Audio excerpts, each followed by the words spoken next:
奇跡の美食学。高知を代表する魚といえば、そう、カツオ。しかしサバは有名なんですけどね。美味しいです。もう味も全然違うしね。実はカツオと並んでサバも高知県民に愛されているのだ。そして驚くべきはその食べ方。生で食べるのは当然サバの常識が覆ると思います。サバを生で食べる？いただいた時の食感は普通のサバでは出せないものじゃないかなって。普通のサバじゃない味。高知のサバは生で食べられ、さらに味も普通とは違うというのだ。そこには土佐清水ならではの独自の漁法が。今回は生で食べられる高知のサバの秘密に迫る。やってきたのは四国最南端の岬、足摺岬がある土佐清水市。ここには三大サバの一つと言われるブランドサバが。それが土佐の清水サバ。日本のサバは真サバとゴマサバの主に2種類。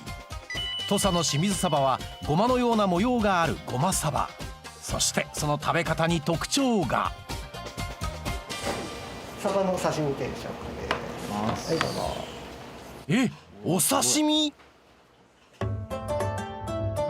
通常サバは鮮度の低下が早く生食には適していない。しかしここ土佐清水では生で食べるのが当たり前だという。この地で58年お店を営むお食事処足摺でも食感がもう全然違うんです。ゴムのように弾力があって、でまた油があったらまたなお美味しいですね。サバのイメージがちょっと変わりますね。こちらでは生のサバをごま油、塩、ネギ、すりごまで仕上げたごまサバや、カツオのたたきならぬサバの塩たたきなど生のサバ料理がたくさん。最初に食べた一口目がもう全然違いますね。コリコリして油が後からまったり出てきて美味しいです。噛んだら油出てくるから、美味しいよ。ご飯何杯でもいけるね。生で食べられるだけでなく、油の乗り、食感も他のサバとは全く違うという。黒潮が流れ込むところに、非常にですね、足摺沖は非常に良い漁場が形成されてます。つまり魚にとっては多分居心地がいいところなんでしょうね。で居心地がいいっていうことで根付きって言ってですね、ちょうどそこに回遊せずにとどまる群れっていうのができます。で土佐清水の沖にできているのは、いわゆる清水サバ、主に大きなサバがよく取れるっていうのが特徴なんですけれども、普通の小型とか中型のサバでしたら、脂が乗っても 10% ぐらいなのが、15% を超える。トロとまではいきませんけれども、歯ごたえがよくて脂が乗った刺身になると。足摺沖には岩礁地帯が広がり、餌が豊富。そのため本来回遊魚であるサバがあまり動くことなく居座るので、大型かつ脂が乗ったサバに成長するのだ。高知県民が愛してやまない土佐の清水サバ。他のサバと違ってなぜ生で食べることができるのか。その秘密を探るべく漁に密着。この道7年、若手のホープ、船長の横澤瀬名さん。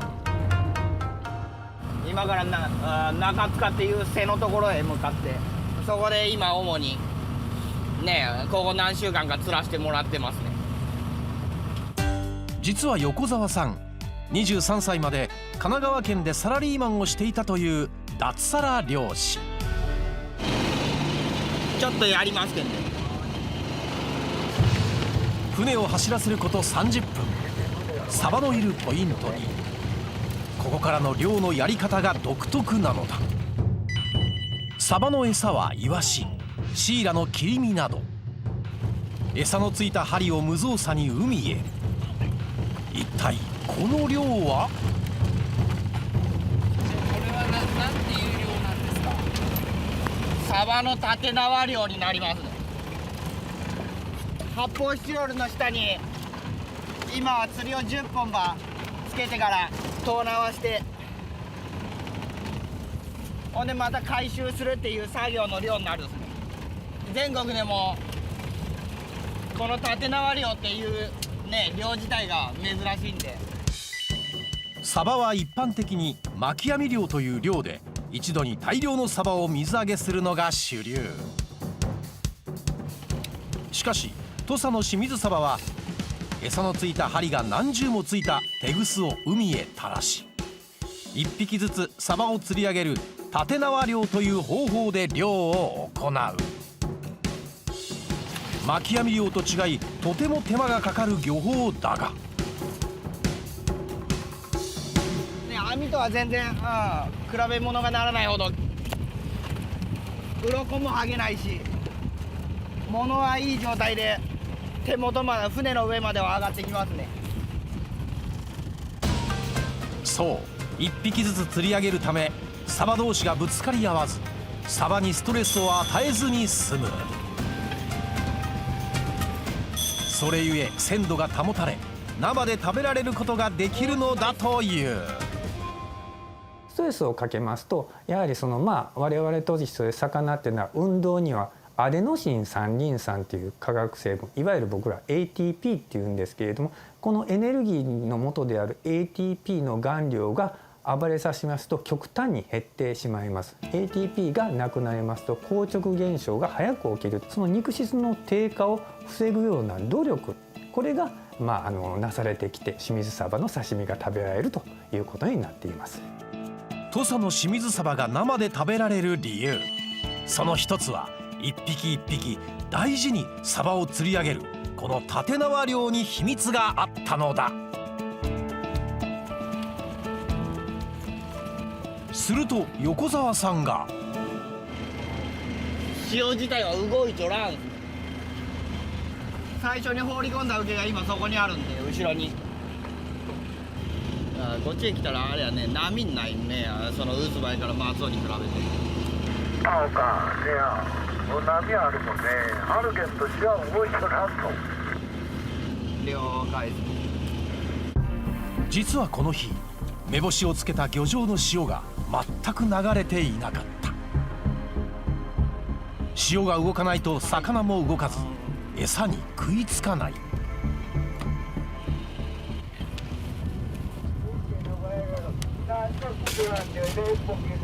あんまりよろしくないね。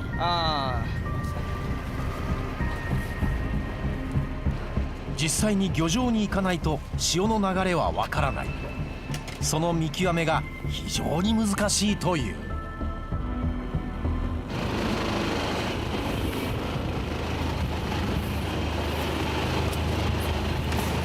今300で大葉向けだけ。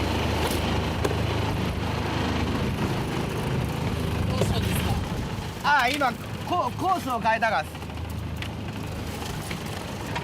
今真西に向かって最初から道具を投げてたんですけどほんで地形に合わせてからちょっと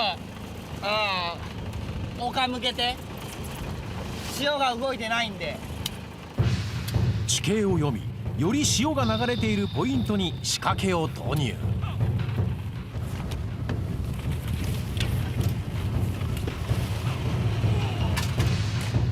するとよかった。サバおった。サバおった。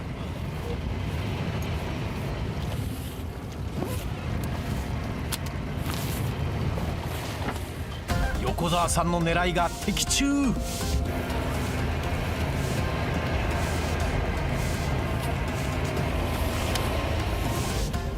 ポイントを変えたことで次々とサバが上がる。そして釣り上げた後にも神経を尖らせる。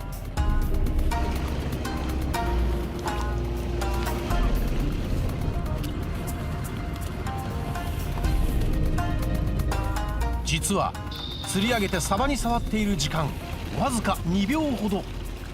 サバもやけどをするもんで手で触ったら手の跡がつくがですよね。ほんで弱りやすいし、手で触ったら。サバを釣り上げたら即生けすに。その生けすにも素早く運ぶため特製のパイプを設置。実はこのパイプ横澤さんの手作り。サバにストレスをかけない徹底した漁。そこにはこんな思いが。みんなに、この清水サバを分かってもらいたいし、わざわざ足を運んで、食べるっていう価値があるサバだと思ってるんで、それを釣り続けたいなって、思ってます。しかし生で食べるためにしていることはこれだけではなかった。四国最南端の岬、足摺岬がある土佐清水市。そこで取れるのが日本三大サバの一つ、土佐の清水サバ。その特徴は何といっても生で食べられること。さらに噛んだら油がじわっと出てくる感じ。最初に食べた一口目がもう全然違いますね。脂が乗って食感が全く違うという土佐の清水サバ。そこには漁港と漁師が一体となって取り組むさまざまな工夫が。まずはサバの縦縄漁になりますね。鱗も剥げないし、物はいい状態で手元まで、船の上までは上がってきますね。一匹ずつ釣り上げる縦縄漁。時間と手間はかかるがサバ同士がぶつかり合わず、サバにストレスがかからずに済む。釣り上げたサバは人間の手でやけどしないよう触れるのはわずか2秒。すぐさま特製パイプに入れ生けすに。極力サバにストレスを与えないよう細心の注意を払い、漁港に着いたサバはさらなるおもてなしを受ける。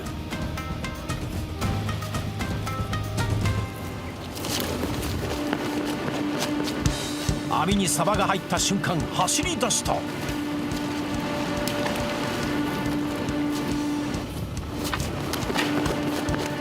また走った。水揚げ場から水槽までは30メートルほど。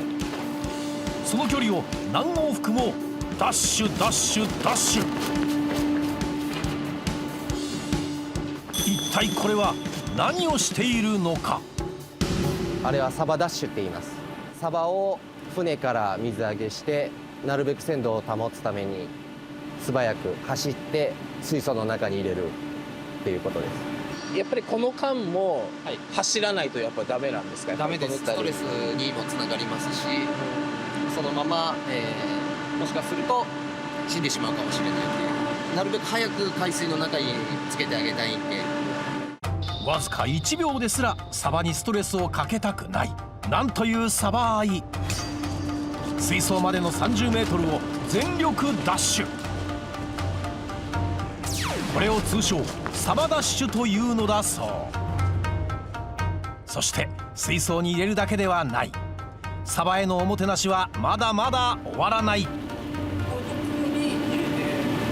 そうです。サバも水揚げされた時は状態がちょっと弱ってる状態なので、水槽の中で約1日程度ストレスを抜くために入れています。ゆっくり休んでもらうためにこんな仕掛けが。水温は今うちでは約15度前後になっています。このサバが生息している水温がだいたい17度から19度ぐらいなんですけど、あえて低めに設定することで行動を制限してなるべく泳がないようにして体力を使わせないようにしてます。いつも泳いでいる海と同じ水温ではなく、あえて低くすることでサバの運動量が少なくなる。それが体力温存につながりストレスが軽減されるという。さらにこれ何なんですか？水槽の中にある装置、ファインバブルっていうんですけど、その酸素を出す装置でより多くの酸素を取り込んでもらうようにやっぱりストレスが多かったり動き回ったサバっていうのは血液中の酸素濃度下がってますんで、どうしても血の色が黒くなったり、あと身が傷みやすくなったりしてます。もうサバファーストです、うちは。この色が違う2匹のサバ、どちらがストレスがかかっていないサバか分かりますか？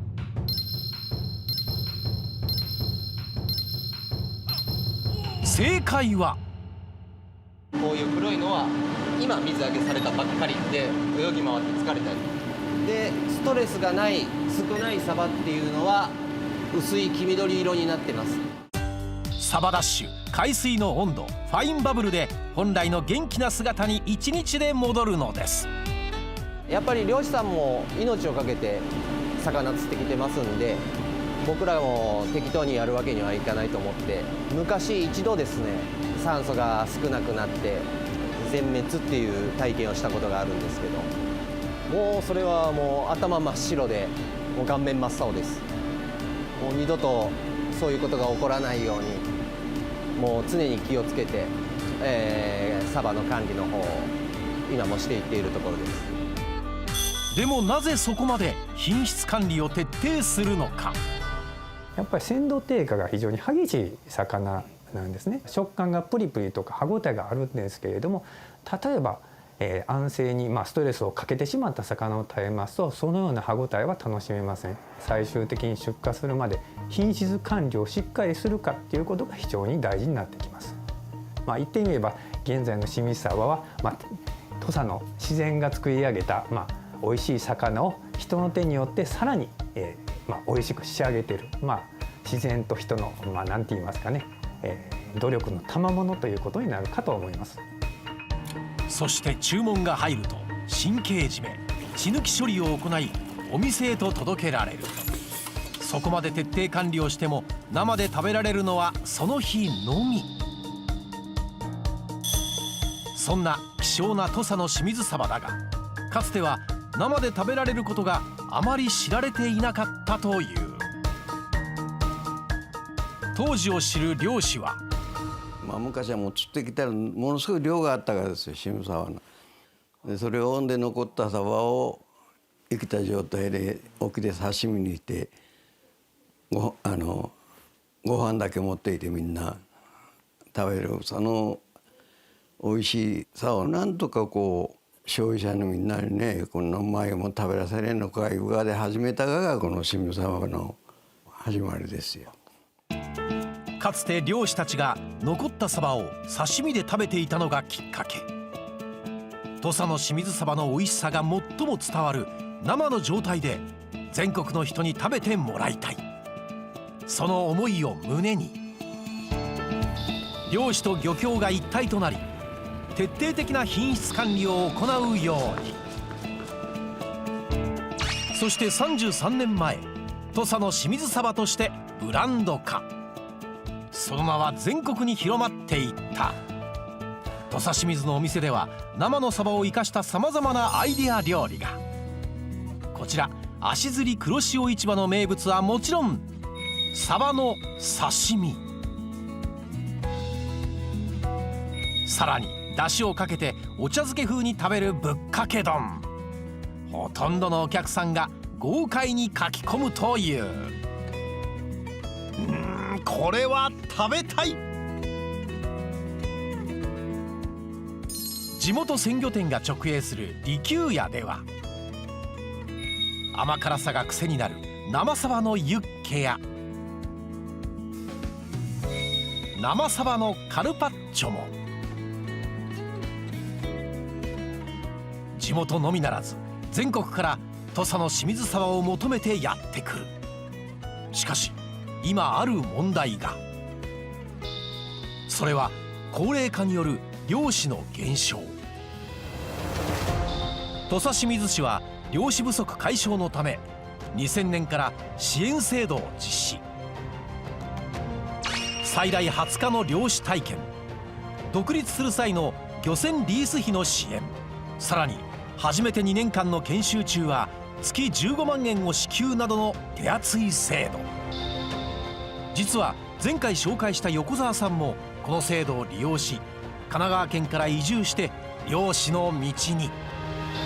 他にも5人が移住して土佐の清水鯖の漁師になった。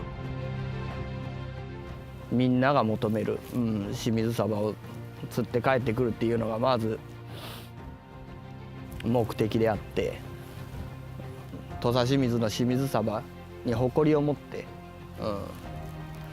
釣り続けてるんで、食べてもらいたい、そこが第一ですかね。美味しい土佐の清水鯖を届けるために奮闘する人々。